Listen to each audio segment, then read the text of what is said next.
वारकरी सांप्रदायिक कीर्तन, प्रवचन, कथा, भजन, चाली ऐकण्याकरिता अध्यात्म सोपान या वारकरी चॅनलला सबस्क्राईब करा. धन्यवाद. राम कृष्ण हरी.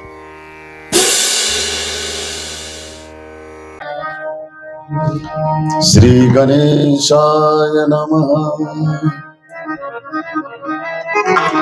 श्री सरस्वते नमः. श्री गुरुचरण कमलेभ्यो नमः. वक्रतुंड महाकाय सूर्यकोटि समप्रभ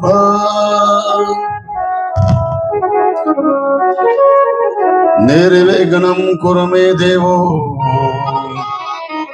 सर्वकार्येषु सर्वदा. समचरण सरोजं सान्द्रनीलाभुदाभं जगन्निहितपानि मण्डनं मण्डलानाम्. तरुण तुलसीमाला कल्धरं कञ्जनेत्रम् सदयदवलास्यं श्री विठ्ठलं चिन्तयामि. यदक्षरं मनाख्येयम् आनन्दं मज केवलम् श्रीमन्निवृत्तिनाथेति ख्यातं दैवतमाश्रये.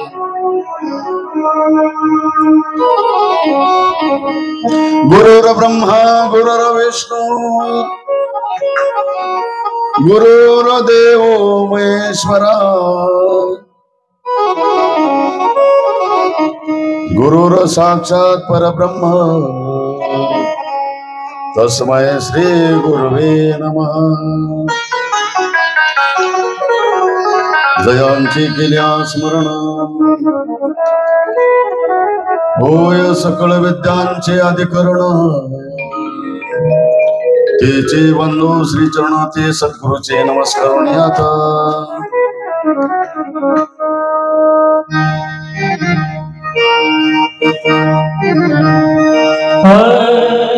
जय जय राम कृष्ण हरी. जय जय राम कृष्ण हरी.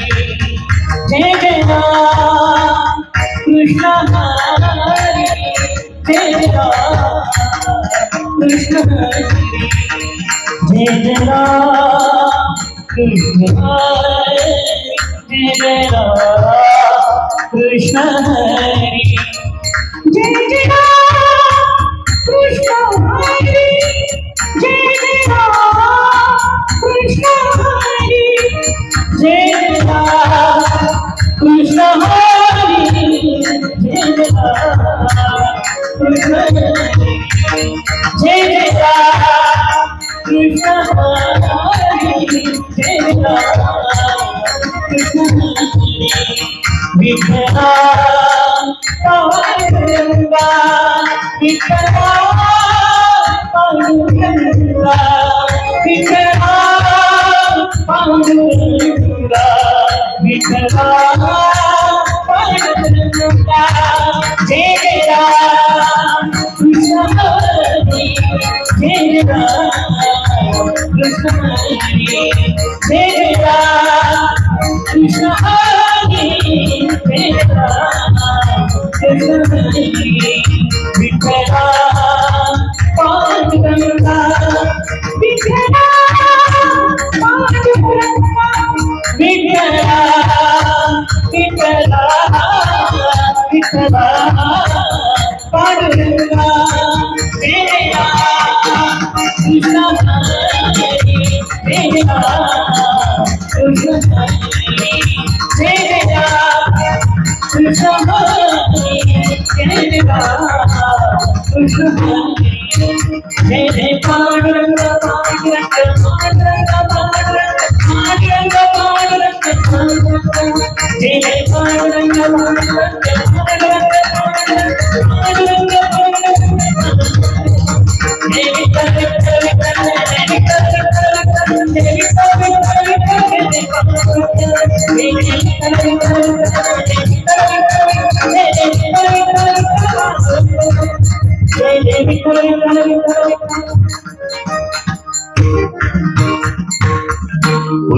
गौरदा हरि विठ्ठल श्री ज्ञानदेव पंढरीनाथ भगवान सद्गुरु निवृत्तीनाथ महाराज माऊली ज्ञानेश्वर महाराज जगद्गुरु तुकाराम महाराज सद्गुरु जोग महाराज।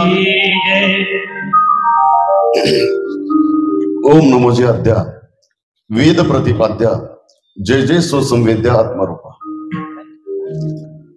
प्रस्तुत प्रवहित असलेला अहिल्याबाई होळकर वारकरी भवन अखंड हरिनाम सप्तांतर्गत चालू असलेली आपली ही ज्ञानेश्वरी भावकथा आणि त्या कथेचा आजचा हा दुसरा दिवस। काल आपण श्रवण केलं गीतेचा जन्म।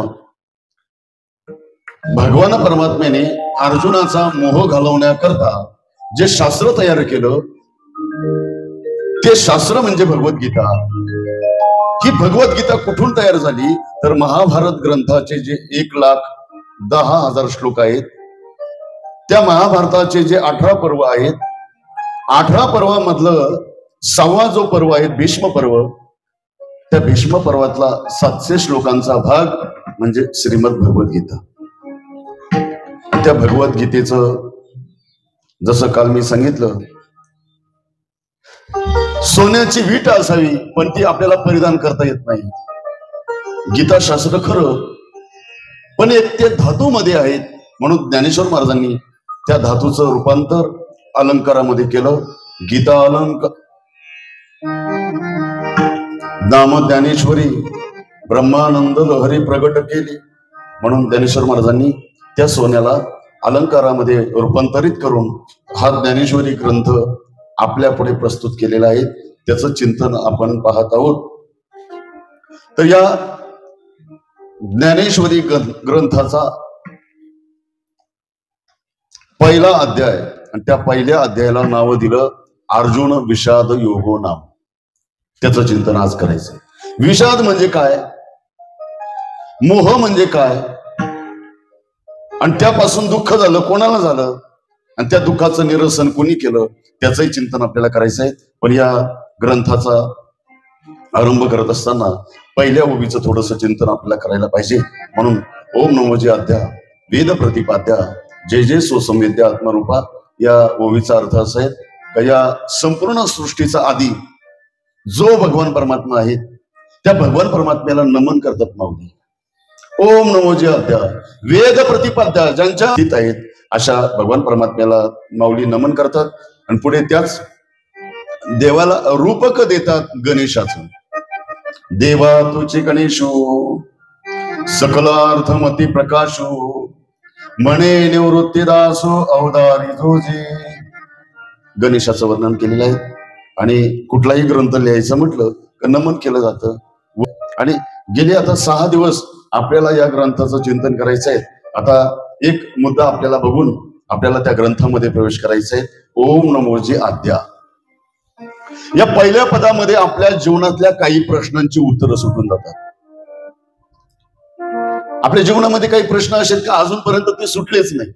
बघा तुम्ही कधी कधी घरामध्ये निवांत जर झोपले बसले तर आपल्या मनामध्ये कधी कधी असे प्रश्न येतात की त्याचं उत्तरच सुटत नाही। येतो का नाही कधी कधी प्रश्न, मी कोण, कुठून आलो, मृत्यूनंतर कुठं जाणार, या प्रश्नांची उत्तरं सुटली का आजपर्यंत? कधीच नाही। या जन्मामध्ये जो पती आपला आहे जी पत्नी आपली आहेत मागच्या जन्मामध्ये होती का ती, किंवा पुढच्या जन्मामध्ये हाच पती असेल का, पुढच्या जन्मामध्ये हीच पत्नी असेल का? मग मी कोण, त्या मीचं उत्तर माऊली या ग्रंथामध्ये देतात। काल पण त्याचं चिंतन थोडंसं केलं आणि जो मीला विसरला त्याला दुःख आहे। तुकाराम महाराजांचं प्रमाण आहेत का नाही? तुकाराम महाराज आपल्या अभंग गाथेमध्ये वर्णन करतात, ज्याचा मीपणा ज्याचा माझेपणा गेला नाही जीवनामध्ये त्यालाच दुःख आहे। नाही तर जीवनामध्ये कोणी दुःखी नाही। महाराज वर्णन करतात मुक्त होता परी बळे झाला भक्त, मुक्त होता परी बळे झाला भक्त,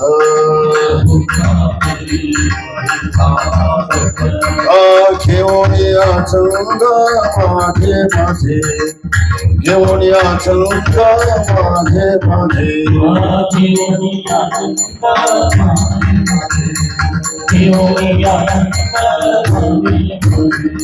होता परी बळे झाला, मुक्त होता परी बळे झाला,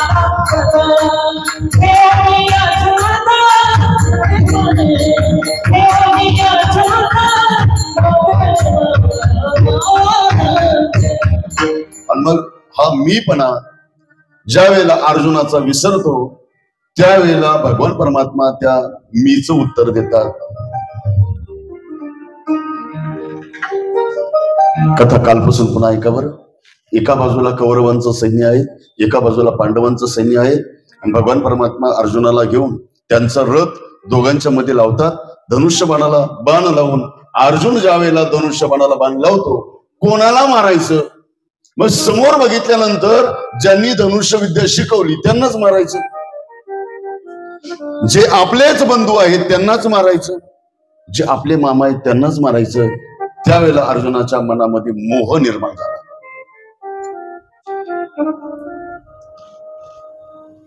आणि तो मोह आपल्याला दुःख देतो. आता 2000 साली तो आजार येऊन गेला आपल्याकडे, करोना नावाचा. सांगा किती माणसं गेली असतील त्याच्यामध्ये? एवढी आमाप का त्याला मर्यादा राहिल्या नाही. एवढी माणसं मिली, एवढी माणसं मिली. आपण घरात बसल्या बसल्या डिशमध्ये पोहे खातो, चहा पितो, टीव्ही वरती बातमी ऐकतो. आज एवढे गेले, काल एवढे गेले, मागच्या हप्त्यात एवढे गेले, मागच्या महिन्यात एवढे गेले. पण आपलं खाणं काम चालू आहे, चहा पिणं चालू आहे. आणि तेवढ्यामध्ये त्याला फोन येतो, तुझी सासू पण गेली. तसाच पोहे खाईल का तो? तसाच चहा पिईल का तो? का बरं? तुझं आलं त्याच्यात, तुझं आलं, माझं आलं. आणि मग तुझं माझं आलं का दुःख तयार होत? माझं आलं का दुःख तयार होत? एक उदाहरण देऊ का तुम्हाला? मुंबईवरून एक जण निघाला, गाडीमध्ये बसला, गाडी निघाली. विटीवरून गाडी निघाल्यानंतर नाशिकला निघाली गाडी. दादर स्टेशनला गाडी आल्यानंतर एक प्रवासी त्याच्या समोरच्या बाकावर येऊन बसला. भली मोठी बॅग बाका खाली घातली, बाकावर बसला. गाडी रिकामीच. याने बघितलं एवढी मोठी बॅग बाका खाली घातली, बाकावर बसलेला आहे. आणि तो आपल्याला सांगतोय का दादा मी पाण्याची बॉटल आणायला उतरतोय, बॅगवरती लक्ष असू. म्हणून तो प्रवासी पाणी आणायला गेला, तो आलाच नाही. 5 मिनिटं झाले, 10 मिनिटं झाले, थोडा विको कमी कर. 5 मिनिटं झाली, 10 मिनिटं झाली, पाणी आणायला गेलेला प्रवासी आलाच नाही. थोडं विको कमी कर. ते मलाच डबल येते ऐकायला.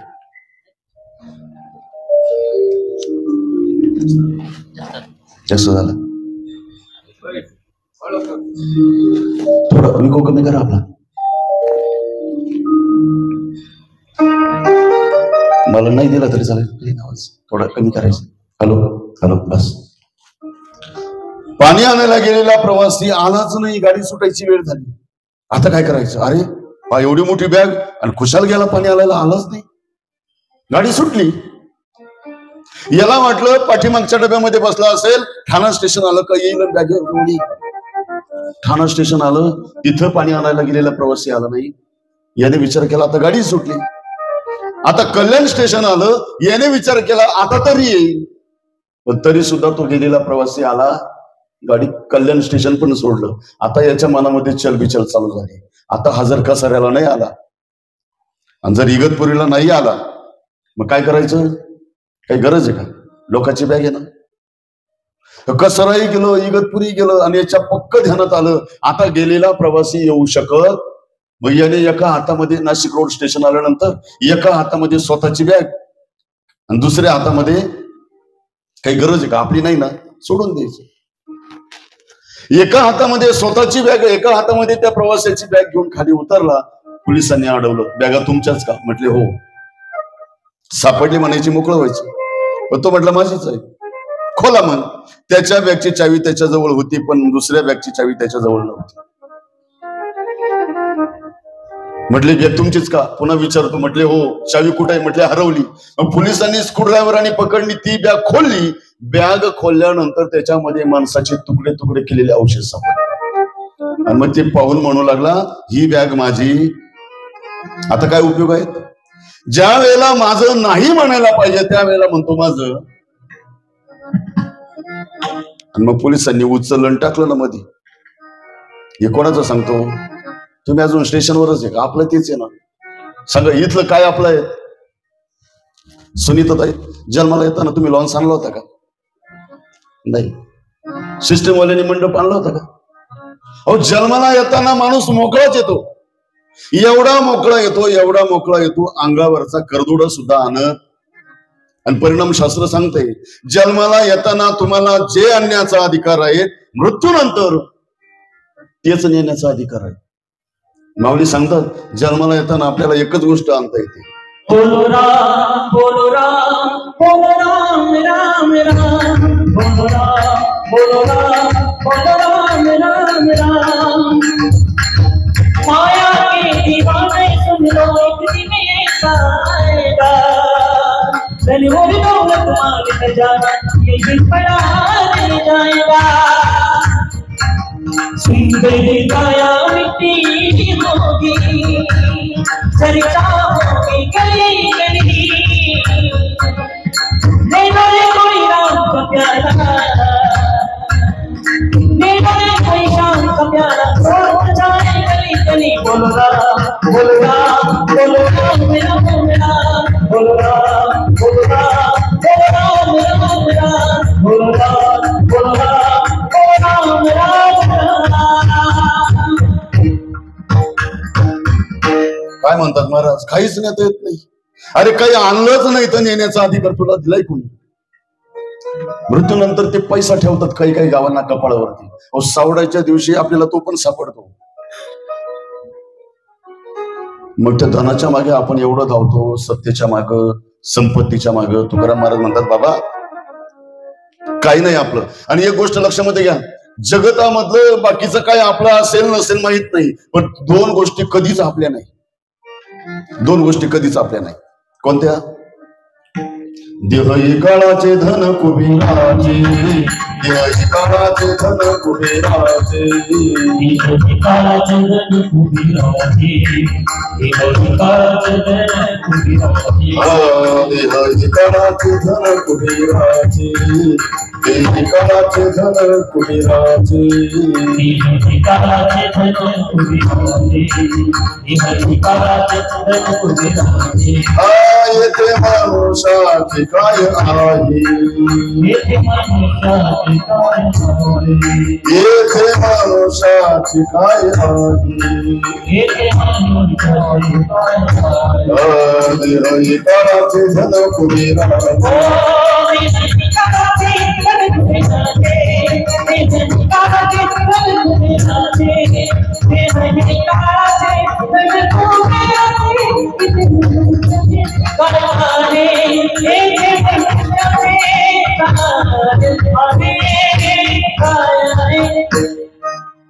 देह कोणाचा आहेत? काळाचा आहेत. कारण हरिपाठामध्ये आपण रोज हरिपाठ म्हणतो ना, यमाचा पाहुणा हा देव काळाचा आहे. आणि धन कोणाचं आहे? कुबेराचं आहे. कुबेराचं. आपण फक्त रखवालदार. तो कधी काढून घेईल आणि कधी आपल्याला प्रदान करील सांगता येत नाही. आपण उगाच त्या धनाच्या बाबतीत, सत्तेच्या बाबतीत, संपत्तीच्या बाबतीत गर्व धारण करतो, अहंकार धारण करतो. तुकाराम महाराज असं उदाहरण देतात. तुकाराम महाराज म्हणतात रावण किती श्रीमंत होता हो. रावण पाहिला का तुम्ही? ऐकला का? रावणाजवळ धन किती होतं? सोराव द्याचं धन किती होतं रावणाजवळ? धन जाऊ द्या, त्याची घरं कशाची होती माहितीये का? सोन्याची घरं होती. 7 कोटी घरं शुद्ध सोन्याची होती, बँटेक्स नाही. रावणाची. आता आपलं घर जर चाळलं, घरी गेल्यावर कपाट उघडलं आणि जर घर चाळलं, कपाटामधलं जर सोनं बाहेर काढलं, किती निघल? माझ्या माहितीप्रमाणे प्रत्येकाच्या घरात 2 क्विंटलच्या वर काही सोनं निघायचं नाही, मग किलो. कबूल नका करू इथं उघडे उघडे, ते चोरलाही आले आपल्या सिन्नरमध्ये. अरे 2 ग्रॅमची अंगठी घातली तर माणूस सारखा बोट दाखवतो. आता आम्ही कीर्तनामध्ये उदाहरण सांगत असतो बरं का. एका जणाने दात बसवला, दात कशाचा? सोन्याचा. गेला बाजारात. बाजारामध्ये गेल्यानंतर त्या बाईला विचारू लागला, बटाटे काय किलो, वांगे काय किलो, काकडी काय किलो, गाजर काय किलो, शेवगा काय किलो, आमक काय किलो. विचारायचा आणि दात दाखवायचा, विचारायचा. बाई विचार करते, 20 मिनिटं झाले हा फक्त विचारतोय बाजारामध्ये भाव, घेत तर काहीच नाही. मग त्या बाईच्या लक्षात आलं हा घेत नाही काही पण दात दाखवतो. म्हणून तिनं पाहिलं बारीक निरीक्षण करून, याला घ्यायचं नाही, याला काय करायचंय? दात दाखवायचंय. बाई साधी नव्हती. बाजारातल्या बाया काय साध्या राहते नाही, तुम्हाला चांगलं माहिती. तिच्या पायामध्ये सोन्याच्या तोड्या होत्या. बाई जशी उठली, थोडी साडी वर केली, तोड्या दिसतील अशी. भाऊ वांगे 50 रुपये किलो, बटाटे 40 रुपये किलो. याने ज्या वेळेला त्या तोड्या पाहिल्या, अरे आपल्या दातात सोनं आहे, हिच्या पायात सोनं आहे, जसा निघाला पुन्हा मागं पाहिलंच नाही. एवढ्या सोन्याबद्दल एवढं ममत्व आपण धारण करतो. तुकाराम महाराज म्हणतात, अरे बाबा ज्याच्या जवळ 7 कोटी घरं सोन्याची होती, त्या रावणाची गती काय झाली? या जगतातलं आपलं काहीच नाही. आणि परिणाम, जे आपलं नाही त्याला आपलं म्हटलं का दुःख तयार होतं. अर्जुनाचं तेच झालं. अर्जुन युद्ध खेळायला आला, युद्ध करता आला. ज्यांना मारायचं ना, माझे गुरु आहेत, माझे भाऊ आहेत, माझे पुतणे आहेत, माझे मामा आहेत, यांना कसं मारू? आता हे ज्ञानेश्वरी, श्रीमद भगवद्गीता याचं चिंतन केलं तर आपल्या जीवनाचं ते चिंतन आहे. संसार करत असताना हा जो परिवार आहेत ना, हा परिवार सुद्धा काही काळापुरता आहे. आणि हा परिवार सगळ्या ठिकाणी आपल्याला मदत करत नाही. काकड्यामध्ये प्रमाण आहेत बघा, स्वर्ग काकड्यामध्ये प्रमाण आहे. माता पिता बंधू भयानी कोणी नपवत निर्वाणी,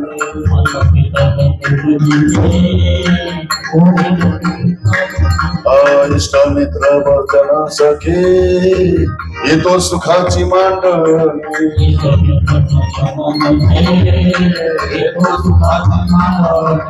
ऐकला मी दुःख भोगी कुंभ पाक जाच,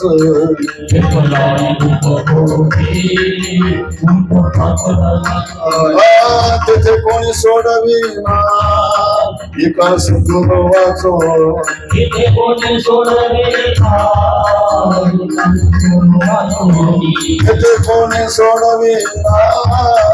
एका सिंधू वाचो,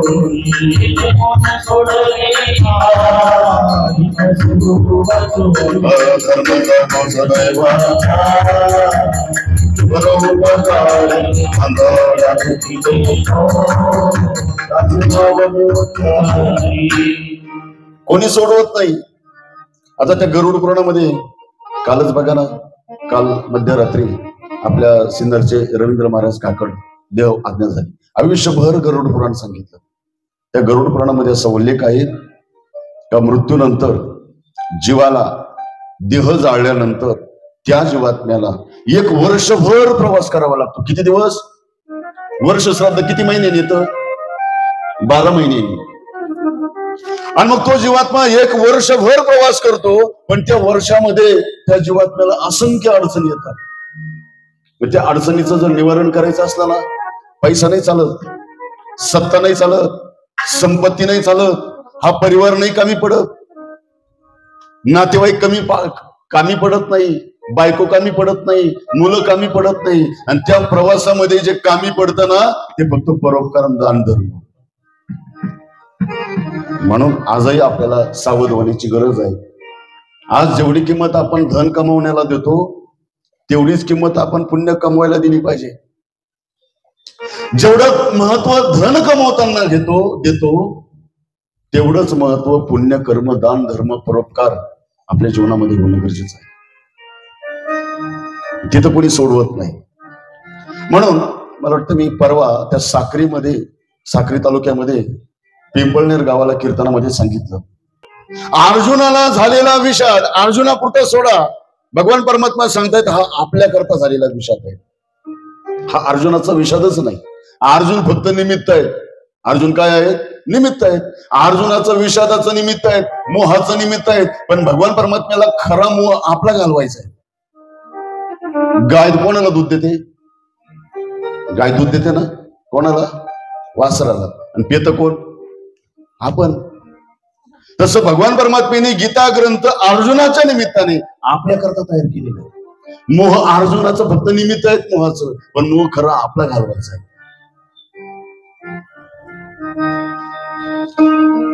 काय झालं त्या ज्ञानेश्वरी भावकथेमध्ये अशी बारीक बारीक दृष्टांत आलेले ज्ञानेश्वरीमध्ये. पाऊस पडला, पाऊस पडल्यानंतर अंगणामध्ये छोट्या छोट्या मुली खेळायला जातात. आणि मग खेळता खेळता एक खेळ खेळतात. कोणता? पायाचा खोपा बनवतात, काडक्यांचं कंपाऊंड बनवतात, 2 खडे टाकतात. मग ते नवरा बायको बारीक बारीक खडे टाकले का त्यांची ती मुलं. मग त्या खेळामध्ये ती मुलगी एवढी रंगून जाते, एवढी रंगून जाते, एवढी रंगून जाते. दुपारचा खेळ चालू होतो, संध्याकाळ होते, रात्र होते. मग रात्र झाली का मग तिची आई हाक मारते, चल आता घरात हो, अंधार झाला. आणि मग तिच्या लक्षामध्ये येतं, आणि दिवसभर ज्याच्यामध्ये रंगलो हे तर काय आहे? खोट आहे, हे तर काल्पनिक आहे, हे तर आपणच बनवलेलं आहे. आपली आई तर आपलं घर तर वेगळंच आहे. मग ज्या हाताने घर बनवलं, ज्या पायाने घर बनवलं, त्याच पायाने त्या घराला लात मारते. कुठं जाते? आपल्या घरामध्ये. हे कोणाचं सांगतो मी? तुम्ही अजून अंगणातच आहे का? आपलंही तसंच आहे. बंगला कोण बांधतं? आपणच बांधतो. 2 खडे टाकतो. लग्न कोण करतो? आपणच. मुलं कोणाला होतात? आपल्यालाच. परिवार कोणाचा वाढतो? आपलाच वाढतो. संपत्ती वाढवतो, इस्टेट वाढवतो, प्रॉपर्टी वाढवतो, सत्ता वाढवतो. आणि मग ज्या वेळेला या गोष्टीमध्ये रंगून जातो, आणि मग ज्या वेळेला आपला बाप हाक मारतो, आपली आई हाक मारते, त्यावेळेला सगळ्या घरादाराला लात मारून जावं लागतं. आपले आईबाप कोण?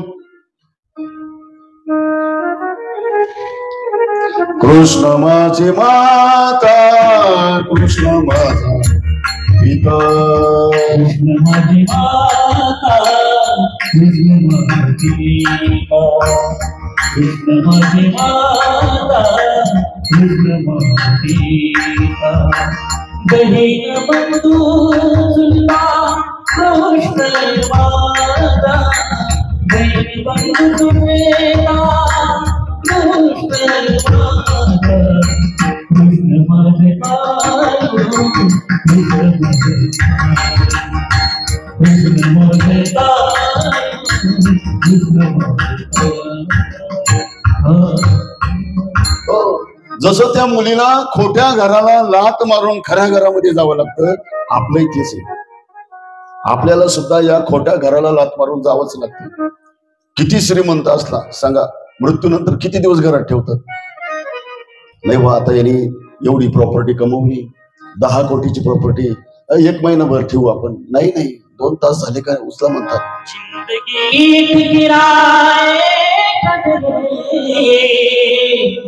जिंदगी किराए का घर है, एक ना एक दिन बदलना पड़ेगा. मौत जब तुझको, मौत जब तुझको आवाज देगी, घर से बाहर निकलना पड़ेगा.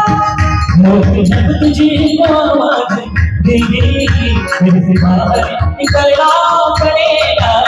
जिंदगी एक किराए पर है, एक ना एक दिन बदलना पड़ेगा. मौत जब तुझको आवाज देगी, घर से बाहर निकलना पड़ेगा. मौत जब तुझको आवाज देगी, घर से बाहर निकलना पड़ेगा. सामने वालों का सवेरा, निकलना पड़ेगा,